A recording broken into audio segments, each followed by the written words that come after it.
I'm William Cooper, and you're listening to the Hour of the Time.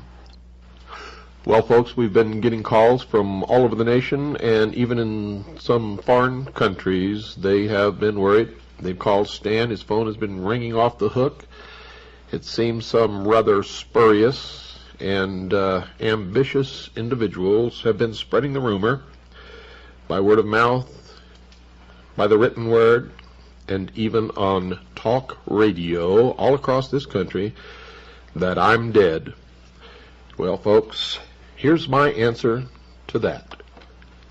To all of my regular listeners and all the ships at sea around the world, it's me, William Cooper, speaking to you from the dead, where I have indeed seen the light, and I turned it off. One of the most disgraceful acts which stain the annals of the Templars, says even one of their ardent admirers, occurred in the year 1155, when Bertrand de Blancfort, whom William of Tyre calls a, quote, pious and God-fearing man, unquote, was master of the order.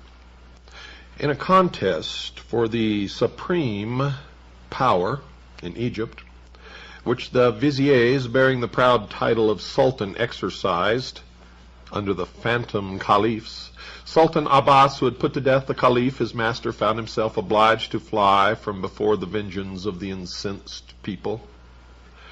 With his harem, and his own and a great part of the royal treasures, he took his way through the desert. Well, a body of Christians, chiefly Templars, lay in wait for the fugitives near Ascalon. The resistance offered by the Moslems was slight and very ineffectual. Abbas himself was either slain or he fled, and his son, Nasiruddin, professed his desire to become a Christian. The far larger part of the booty, of course, fell to the Templars, but this did not satisfy their avarice. They sold Nasiruddin to his father's enemies for 60,000 pieces of gold. Now, if you think that's a lot of money in this day and age, it was a veritable king's ransom in that. And they stood by to see him bound hand and foot and placed in a sort of cage or iron latticed sedan on a camel to be conducted to Egypt, where a death by protracted torture awaited him. It was not the Templars alone, folks, who were guilty of arrogance and worse. The Hospitallers had deteriorated from their first fine beginnings, and the annals of both orders are not innocent of unpleasantness, though they are indeed well filled with tales of glory. The Hospitallers, for instance, refused to pay tithes to the Patriarch of Jerusalem, even going so far as to erect immense buildings in front of the Church of the Holy Sepulchre as a practical demonstration of their own importance. And when the Patriarch entered his church, they rang their bells so loudly that he could not make himself heard. There is an occasion recorded when, quote, the congregation was assembled in church, the Hospitallers rushed into it in arms and shot arrows among them as if they were robbers or infidels. These arrows were collected and hung up on Mount Calvary, where Christ had been crucified, to the scandal of these recreant knights. On applying to Pope Adrian IV for redress, the Syrian clergy found him and his cardinals so prepossessed in favor of his enemies, bribed by them in fact, as was said, that they had no chance of relief, unquote. This then, folks, was the background of the rise of the Templars and the flavor of their environment. Now, if one adds to these elements the fact that various very heterodox sects, Gnostic, Manichae, and the rest, still lurked in the Holy Land, together with a great deal of magic and superstition of every kind, then there is a possibility, to say the least, that the Templars were infected by it. The facts indeed show that they were not only infected, but taken by it, and were initiated into not only the branch known as the Assassins, but veritably arose from the secret sects in Syria. The contention which has been made that such heresies and archaic religions and practices did not survive until the Templar period is demonstrably false, although much play has been made of it by those who would defend the order. For do such sects not endure there until this very day?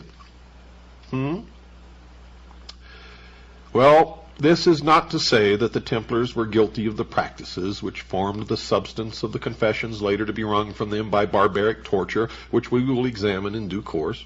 But a secret tradition and magical rites may well have played a part in their hidden lore and practices. It should also be remembered, folks, that towards the end there were Templars who were of actual Palestinian birth, who would have every opportunity of absorbing the unorthodox beliefs of the many schools of a magico-religious nature which existed in the area. The Grand Master Philippe of Nablus, in 1167, for instance, was a Syrian, and many crusaders were Levantine lords, whatever their original blood, speaking Arabic with perfection. It was in 1162 that the Magna Carta of the order was obtained by the Templars. The bull Omne Datum Optimum, often described as the keystone of their power. And through this instrument they were able to consolidate their authority and preserve their secrets against intrusion. They were to find, too, that it did much to excite the envy of their opponents. Pope Adrian IV had died. The two rival popes were elected, Alexander III by the Sicilian group and Victor III by the imperial party. At first the Templars acknowledged Victor, but in 1161 they switched their allegiance to Alexander. There was probably some sort of secret arrangement behind this, for by January 7th of the following year the famous bull was issued. By the terms of this document, the Templars were released from all spiritual ties except to the Holy See itself. They were permitted to have special burial grounds in their own houses. They could have chaplains of their own. They had no tithes to pay, which in that day and age was miraculous, and were allowed to receive tithes, which was absolutely incredible.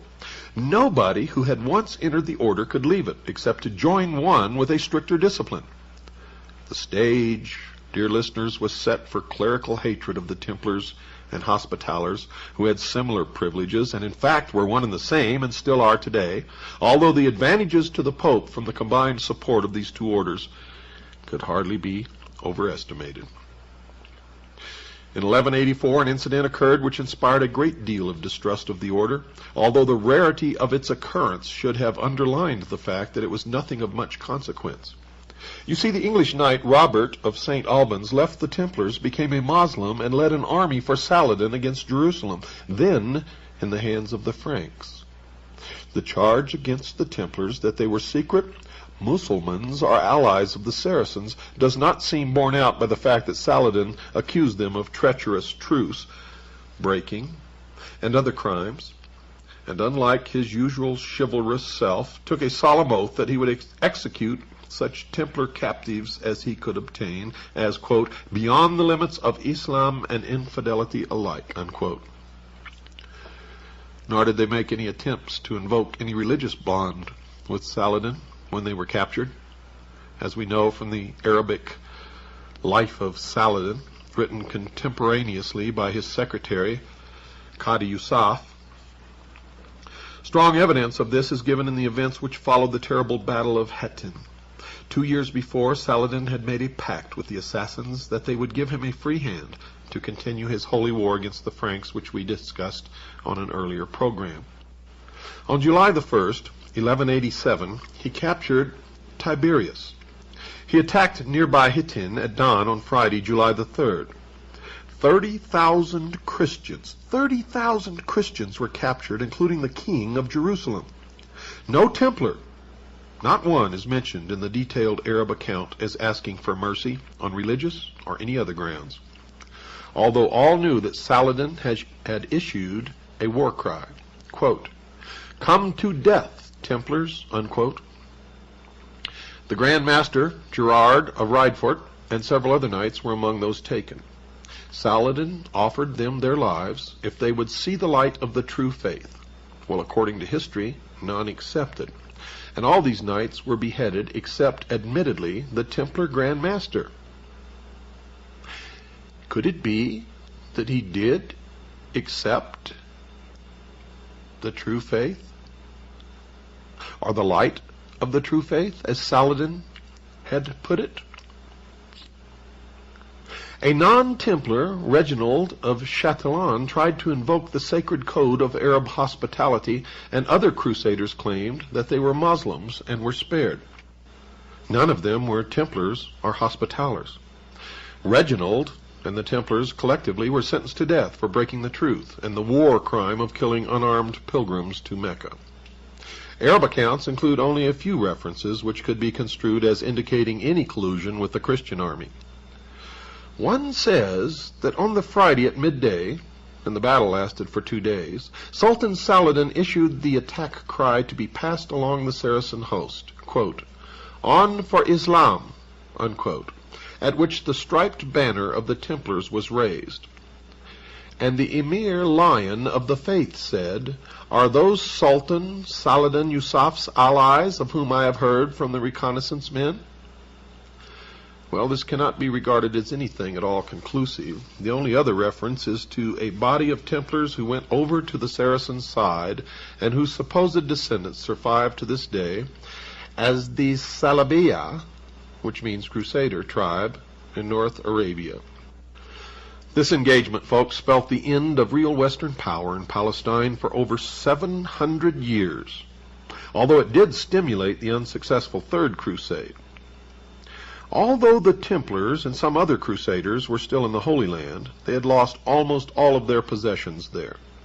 But in the West lay the real seat of their power. At this time, their European possessions numbered over 7,000 estates and foundations.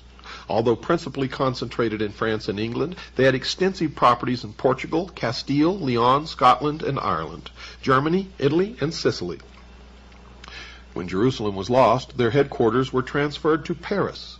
This building, like all their branch churches, was known as the Temple.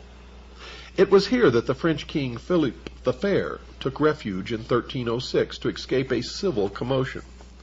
It is said that this visit gave him his first insight into the real wealth of the order. Now remember, the wealth was not for the members, for they practiced the first true socialism, international socialism, or communism. The fabulous treasures which his host showed him, giving the bankrupt monarch the idea to plunder the knights on the pretext that they were dominated by heresies. Philippe the Fair was not entirely without some grounds for attacking the Templars. For in 1208 we find Pope Innocent III, a great friend of the order, censuring them publicly for, quote, causing their churches to be thrown open for Mass to be said every day with loud ringing of bells, bearing the cross of Christ on their breast, but not caring to follow his doctrines which forbid giving offense to the little ones who believe in him. Following the doctrines of demons, they affixed their cross of the order upon the breast of every kind of scoundrel, asserting that whoever, by paying 2 or 3 pence a year, became one of their fraternity, could not, even if interdicted, be deprived of Christian burial. And thus they themselves, being captive to the devil, ceased not to make captive the souls of the faithful, seeking to make alive those whom they knew to be dead. Unquote. The first sign of an attempt to bring some sort of physical restraint upon the Templars came from Henry III of England. For in 1252 he hinted that he might try to seize some of the property of the order. Quote, You prelates and religious, he said, especially you Templars and Hospitallers, have so many liberties and charters that your enormous possessions make you rave with pride and haughtiness. What was imprudently given must therefore be prudently revoked, and what was inconsiderately bestowed must be considerately recalled." Unquote. Those were the words of the king. The master of the Templars immediately replied, quote, "What sayest thou, O king? Far be it that thy mouth should utter so disagreeable and silly a word. So long as thou dost exercise justice, thou wilt reign. But if thou infringe it, thou wilt cease to be king." Unquote. Now remember that the Knights Templar at that time were the very first international bankers. They were the wealthiest order, wealthiest group then known in the world, even surpassing the kings of the different countries that existed.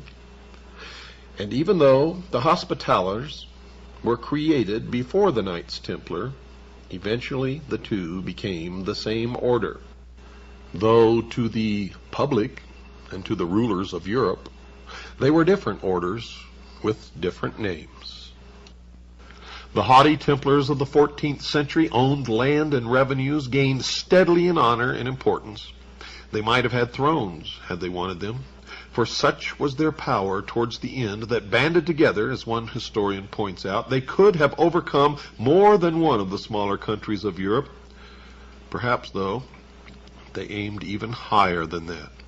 If their eventual aim was world hegemony, they could not have organized themselves better or planned their aristocratic hierarchy more thoroughly. And you will see that that's been carried over even unto the modern day. The pride, arrogance, and complete confidence and self-sufficiency of the order is something which shows through even the least inspired pages of the chroniclers. Their power was legendary. Everywhere they had churches, chapels, tithes, farms, villages, mills, rights of pasturage, of fishing, of venery, of wood. They had also in many places the right of holding annual fairs, which were managed, and the tolls received by some of the brethren of the nearest houses or by their donates or servants. The number of their preceptories is, by the most moderate computation, rated at 9,000. The annual income of the order, put at about 6 millions pounds sterling, an unbelievable, unimaginable sum for those times. Masters of such a revenue descended from the noblest houses in Christendom, uniting in their purses the most esteemed secular and religious characters, regarded as the chosen champions of Christ and the flower of Christian knights. It was not possible for the Templars in such lax times as the 12th and 13th centuries to escape falling into the vices of extravagant luxury and overweening pride. The order, folks, when fully developed, was composed of several classes, chiefly knights, chaplains and serving brothers. Affiliated were those who were attached to the order and worked for it and received its protection without taking its vows, and this affiliation was said to be derived from the Arab clientship association, analogous to blood brotherhood and tribal associations. A candidate for knighthood should prove that he was of a knightly family and entitled, yes, entitled to the distinction. His father must have been a knight, or eligible to become one. He had to prove beyond any doubt that he was born in wedlock. The reason for this last requirement was said to be not only religious. There was the possibility that a political head, such as a king or prince, might influence the order by managing to have one of his bastard sons enter it, later perhaps to rise to high rank therein, and finally attaching it to the service of his dominion. The candidate for initiation had to be unmarried and free from all obligations. He should have made no vow nor entered any other order. And he was not to be in debt. Eventually, the competition for admission was so great from eligible people that a very high fee was exacted from those who were to be monk warriors of the temple. All candidates were to be knighted before entry into the order, but the period of probation which was originally demanded was before very long entirely abolished. No young man could be admitted until he was 21 years of age, because he was to be a soldier as well as a monk, and this was the minimum age at which he could bear arms. When a new knight was admitted to the order, the ceremony was held in secret. This fact and persistent rumors caused the belief that certain ceremonies and tenets were put into practice which deviated more than a little from the rituals of the church. The ceremony was held in one of the order's chapels in the presence of the assembled chapter alone. The master or the prior, who took his place in chapels other than those at which he was present, opened the proceedings. Quote, "Beloved brethren, ye see that the majority are agreed to receive this man as a brother. If there be any among you who knows anything of him on account of which he cannot lawfully become a brother, let him say it. For it is better that this should be signified beforehand than after he is brought before us." Unquote. And if no objection was lodged, the aspirant was sent to a small room with 2 or 3 experienced knights to coach him in what he had to know. Quote, "Brother, are you desirous of being associated with the order?" Unquote. If he agreed, they would dwell upon the trials and rigors of being a Templar. They would prepare him for initiation. He had to reply that for the sake of God he was willing to undergo anything and remain in the order for life. They asked him if he had a wife or was betrothed, and he made vows to any other order. Did he owe money more than he could pay? Was he of sound mind and body? Was he the servant of any person? Well, after satisfactory answers, the result was passed to the master. The assembled company was then asked again if they knew anything that might disqualify him, and if none objected, they were asked, "Are you willing that he should be brought in God's name?" The knights answered, quote, "Let him be brought in God's name." Unquote. He was now again asked by his sponsors if he still desired to enter the order. Receiving an affirmative reply, they led him to the chapter, where he folded his hands and flung himself upon his knees. Quote, "Sir, I am come before God and before you for the sake of God and our dear Lady to admit me into your society and the good deeds of the order as one who will be all his life long the servant and slave of the order." Unquote. "Beloved brother," answered the receptor, "you are desirous of a great matter, for you see nothing but the outward shell of our order." Now let me repeat that again in case you weren't listening, folks. "Beloved brother," answered the receptor, "you are desirous of a great matter, for you see nothing but the outward shell of our order. It is only the outward shell when you see that we have fine horses and rich comparisons, that we eat and drink well and are splendidly clothed. From this you conclude that you will be well off with us, but you know not the rigorous maxims which are in our interior. For it is a hard matter for you, who are your own master, to become the servant of another. You will hardly be able to perform in future what you wish yourself. For when you may wish to be on this side of the sea, you will be sent to the other side. When you will wish to be in Acre, you will be sent to the district of Antioch, to Tripolis, or to Armenia, or you will be sent to Apulia, to Sicily, or to Lombardy, or to Burgundy, France, England, or any other country where we have houses and possessions, where we wish you to do our will." Further, he says, when you will wish to sleep, you will be ordered to watch. When you will wish to watch, then you will be ordered to go to bed. When you will wish to eat, then you will be ordered to do something else, and as both we and you might suffer great inconvenience from what you have mayhap concealed from us, look here on the holy evangelists and the word of God, and answer the truth to the questions which we shall put to you, for if you lie, you will be perjured and may be expelled the order from which God keep you." Unquote. Now all the former questions were asked on Holy Writ. If the answers proved acceptable, the receptor continued. Quote, "Beloved brother, take good care that you have spoken the truth to us, for should you have spoken false on any one point, you might be put out of the order from which God keep you. Now, beloved brother, attend strictly to what we shall say unto you. Do you promise to God and to our dear Lady Mary to be all your life long obedient to the master of the temple and to the prior who shall be set over you?" unquote.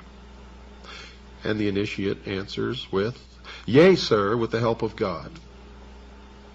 Again he is asked, "Do you promise to God and to our dear Lady Mary to live chaste of your body all your life long?" And he answers, "Yea, sir, with the help of God." And he's again asked, "Do you promise to God and to our dear Lady Mary to observe all your life long the laudable manners and customs of our order, both those which are already in use and those which the master and knights may add?" And he answers, "Yea, sir, with the help of God." And then he's asked, "Do you promise to God and to our dear Lady Mary that you will, with the strength and powers which God has bestowed on you, help as long as you live to conquer the holy land of Jerusalem, and that you will with all your strength aid to keep and guard that which the Christians possess?" And he answers, "Yea, sir, with the help of God." And he's asked, "Do you promise to God and to our dear Lady Mary never to hold this or leave this order for stronger or weaker, for better or worse, than with the permission of the master or the chapter which has the authority?" And he answers, "Yea, sir, with the help of God." And then he's asked, "Do you finally promise to God and to our dear Lady Mary never to be present when a Christian is unjustly and unlawfully despoiled of his heritage, and that you will never by counsel or by act take part therein?" And he answers, "Yea, sir, with the help of God." And then, "In the name then of God and our dear Lady Mary, and in the name of St. Peter of Rome, and of our Father the Pope, and in the name of all the brethren of the temple, we receive to all the good works of the order which have been performed from the beginnings, and shall be performed to the end. You, your father, your mother, and all of your family, whom you will let have share therein. In like manner do you receive us to all the good work which you have performed and shall perform. We assure you of bread and water, and the poor clothing of the order, and labor and toil enow." Unquote. Then the candidate was admitted. Don't go away, folks. I'll be right back after this very short pause. With a joyous celebration, the candidate was admitted. The white mantle with its red cross was placed by the master over the neck of the candidate and clasped firmly by him. The chaplain recited the 132nd Psalm and the prayer of the Holy Ghost, and each brother repeated a paternoster. Then the master and the chaplain kissed the new entrant on the mouth. As he sat down before the master, the latter delivered him a sermon on his duties. Knights were equipped more lightly than other crusaders, and were issued with shield, sword, lance, and mace. They were allocated 3 horses each, not one with 2 knights riding, but 3 horses each, plus an esquire, who was either a serving brother or a layman, perhaps a youth from a noble family anxious to become a knight in his own turn. Retired knights were looked after by the order, became counselors at meetings, and were eventually buried in coffins in their Templar habit with the legs crossed. Many Templar gravestones show the knight with his feet upon a dog, but most show the crossed thigh bones and the skull, known as the skull and bones. The same skull and bones as the Russell Trust, the Brotherhood of Death at Yale, and the same skull and bones displayed upon the flag of the pirates. It was Philip the Fair of France, bankrupt and fearful of the growing power of the warriors of the temple, who laid the conspiracy for the suppression of the order for all time. It has been hinted that Philip had some forewarning that a plot against the throne was afoot, that the Templars, frustrated in their attempts to win back the Holy Land, were about to turn upon Pope and King alike and try to overcome all Christendom. And believe it or not, that's closer to the truth than anything that you have ever heard about the Templars. In 1305, Pope Clement had been crowned through the assistance of the French king, and was actually under the control of the French king, and Philip was ready to bring all the power of church and state against the Knights of the Temple. There had been continued rivalry between the Templars and the Hospitallers on the surface. Underneath, they were one and the same. And Clement, 6 months after his enthronement, wrote asking them to visit him for a conference, ostensibly for the purpose of making plans for aiding the kings of Armenia and Cyprus. The Pope was, however, hoping that he could effect a reconciliation between the 2 orders, which would in turn strengthen his own position as their only ultimate head. William de Villaret, master of the hospital, was fully engaged in an attack upon the Saracens of Rhodes, when the invitation arrived, and could not obey it. But Jacques de Molay, Grand Master of the Temple, decided to accept. He handed over the defense of Limassol in Cyprus to the order's marshal, collected 60 knights, packed 150,000 gold florins plus much other treasure, and set sail for France. At Paris, de Molay was received with honors by the king, who was plotting his downfall. In Poitiers he met Clement and discussed the possibilities of a fresh crusade. De Molay opined that only a complete alliance of all Christendom could be of any avail against the Moslems, and that the amalgamation of the two orders was not a good idea. The Grand Master returned to Paris, and almost at once rumors began to circulate about certain serious charges to be preferred against the order. Troubled at this campaign, the Master, together with Rimbaud de Caron, preceptor of Outremer, Geoffrey de Gonville, preceptor of Aquitaine, and Hugh de Parado, preceptor of France, returned to Poitiers to justify the order before the Pope. An audience took place about April of 1307, in which the Pope mentioned the charges which had been made. The commission understood that their answers satisfied Clement and returned to the capital in good heart. But this, dear listeners, was only the beginning. The method by which the charges were originally said to have been made was through a former Templar who had been expelled from the order for heresy and other offenses. The Squin de Flexion found himself in prison, together with another man, a Florentine named Nofodie, and they thought or were told that they could obtain their release and a pardon for the crime of which they were currently accused, if only they would testify against the order. One account has it that de Flexion called for the governor of the prison, saying that he had a disclosure to make which he could tell the king personally, and which would be more to him than the conquest of an entire kingdom.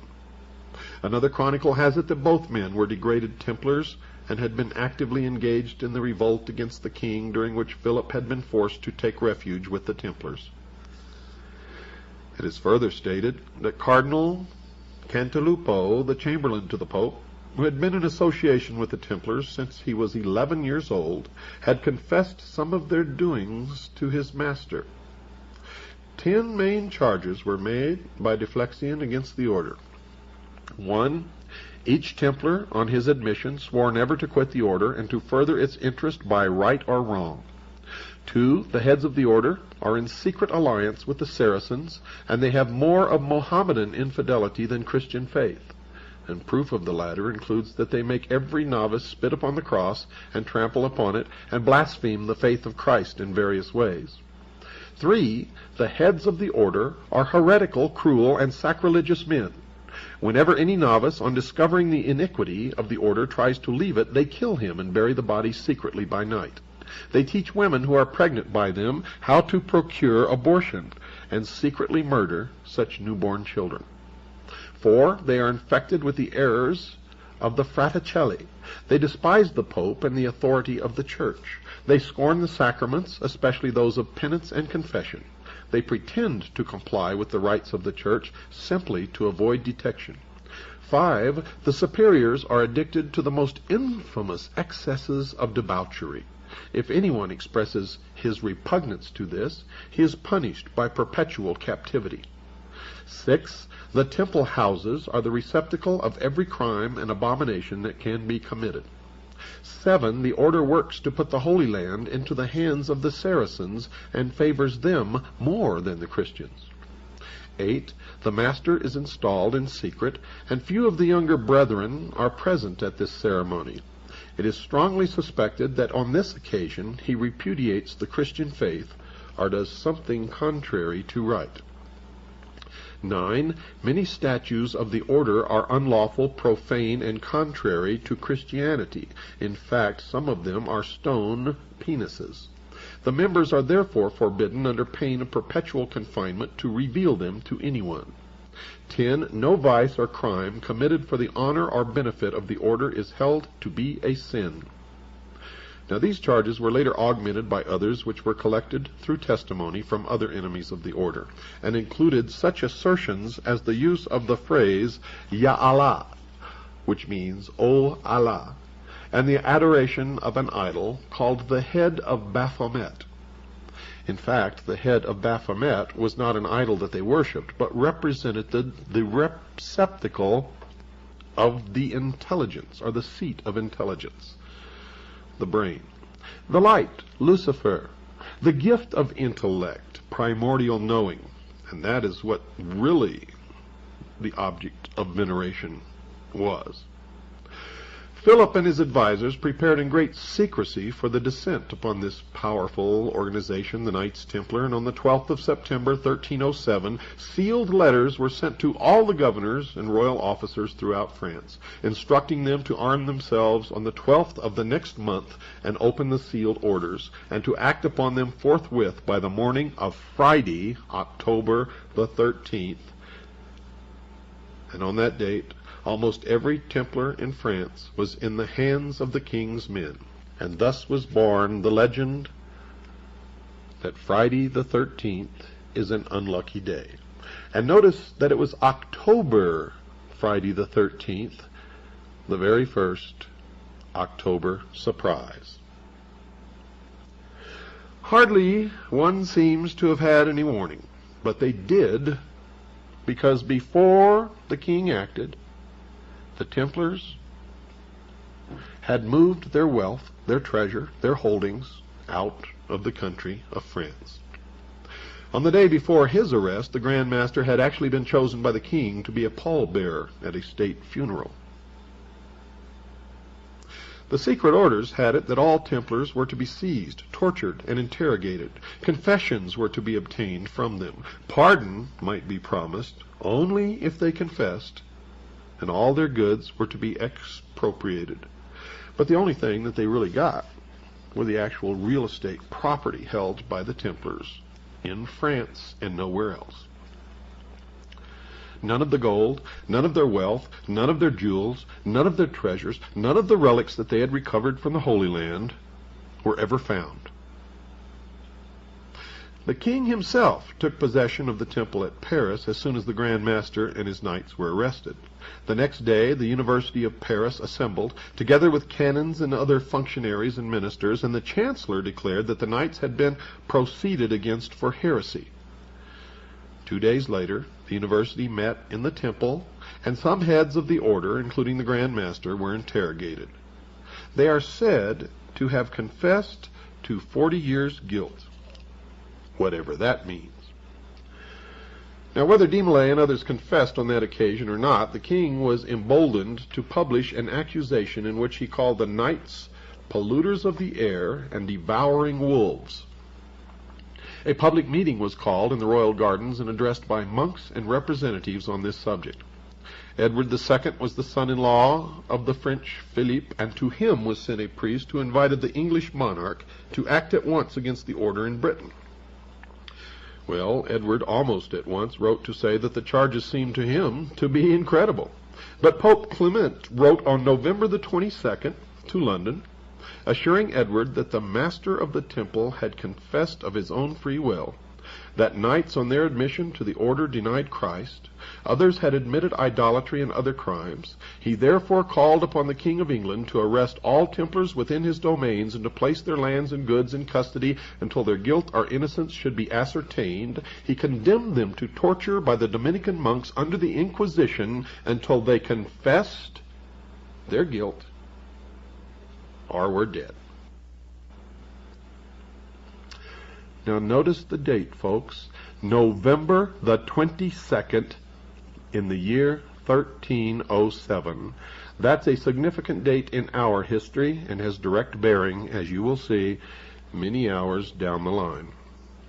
Or you can see right now, if you attend my lecture in San Diego on March the 15th at 8 p.m. at the, let me see here, where is it at? At the Lafayette Hotel, 2223 El Cajon Boulevard, San Diego, Monday, March 15th, 8 p.m.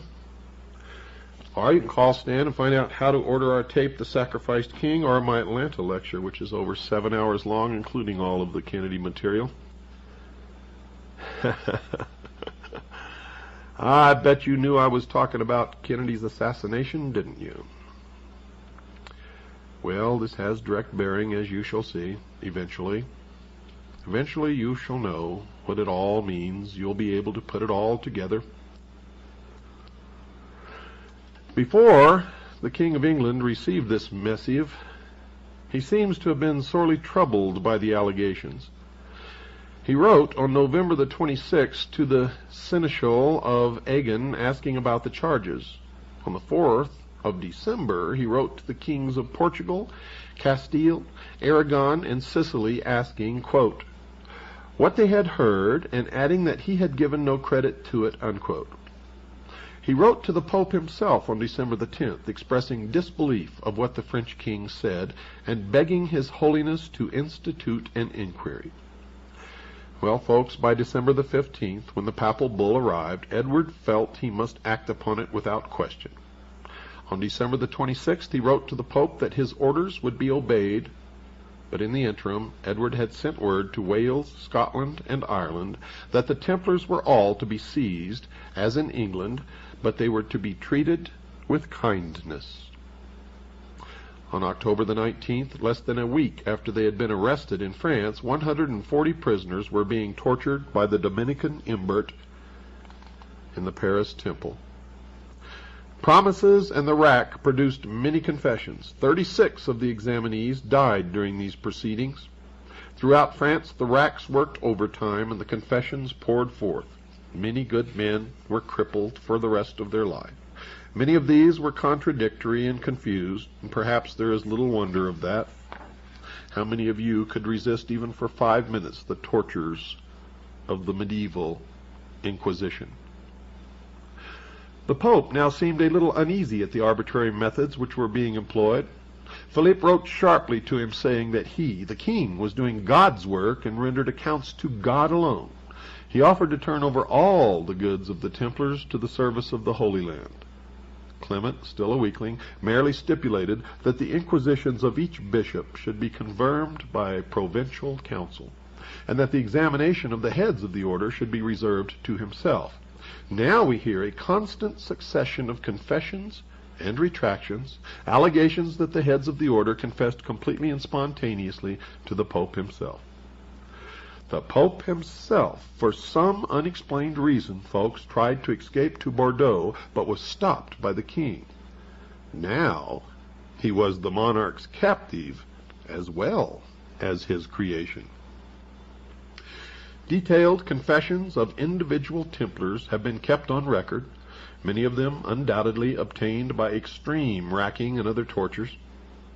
The Templars, who were prepared to defend the order in court, were brought to Paris, to the number of 546, deprived of their knightly habits and the sacraments of the Church. They had no means to acquire defense counsel. Their numbers rose to 900, and now they clamored for the presence of the Grand Master, who was held elsewhere. An act of accusation in the name of the Pope was drawn up, and 75 Templars drew up the defense. The accusation had it now that, quote, at the time of their reception they were made to deny God, Christ, the Virgin, etc., and in particular to declare that Christ was not the true God, but a false prophet who had been crucified for his own crimes and not for the redemption of the world. They spat and trampled upon the cross, especially on Good Friday. They worshipped a cat, which sometimes appeared in their chapters. Their priests, when celebrating Mass, did not pronounce the words of consecration. They believed that their master could absolve them from their sins. They were told at their reception that they might abandon themselves to all kinds of licentiousness. They had idols in all their provinces, some with 3 faces, some with 1. They worshipped these idols in their chapters, believed that they could save them, regarded them as the givers of wealth to the order and of fertility to the earth. They touched them with cords which they afterward tied around their own bodies underneath their robes, and that is still practiced today by Freemasons and by the Mormon Church. Those who at the time of their reception would not comply with these practices were put to death or imprisoned. The reply of the Templars denied every charge and stated that they had been subjected to every kind of illegality since their arrest. 54 of the knights who had volunteered to defend the order were committed to the flames, having been declared relapsed heretics before the trials had even started. And you'll see this number 54 crop up later and even in the modern day. And sometimes it's 54 plus 1, the Grand Master, who later was burned at the stake. 4 years to the day after the first arrests, the Pope led a convocation of 114 bishops to come to a final decision about the Templar order. Well, folks, the prelates of Spain, England, Germany, Denmark, Ireland, and Scotland called for the Templars to be allowed to defend themselves. The Pope retorted by closing the session almost at once. He would not hear of it. Out of 1,500 to 2,000 Templars who were in hiding in the vicinity, 9 knights actually came forward to testify for the order. The Pope doubled his guard and sent a message to the king to do the same. As there was still danger from the hidden knights, they were not heard. Only 1 Italian prelate and 3 French ones voted to prevent the order from putting in its defense. Now Philippe, deciding that something should be done to hasten affairs, set off for Venice in the conference. His arrival had an electric effect. On his sole authority, the Pope almost immediately abolished the order in a secret consistory. And this was on March the 22nd in the year 1313. And 1313 plays a significant number later on, as that was a famous address in New Orleans, as some of you may remember. On May the 2nd, when the bull was published, the order ceased officially to exist. The Grand Master, assumed but not proved to be guilty, was sentenced to perpetual imprisonment. Most of the other knights were released, and many of these passed their remaining days in poverty. De Molay and one of his chiefs, Guy of Auvergne, proclaimed their innocence on the public stage to which they had been taken to have sentence announced. The king, upon hearing them recant their confession, immediately had them committed to the flames. And some say that while he was being burned at the stake, that de Molay cursed both the Pope and the King of France, stating that within a certain short period of time he would meet them in another life in front of God, who would judge them for their crimes. And believe it or not, folks, well within the period of time, which was not very long, both the Pope and the King of France were dead, and I'm sure joined Jacques de Molay in front of God for their final judgment. We are in no way finished with the story of the Knights Templar. But until tomorrow night, good night, and God bless each and every one of you.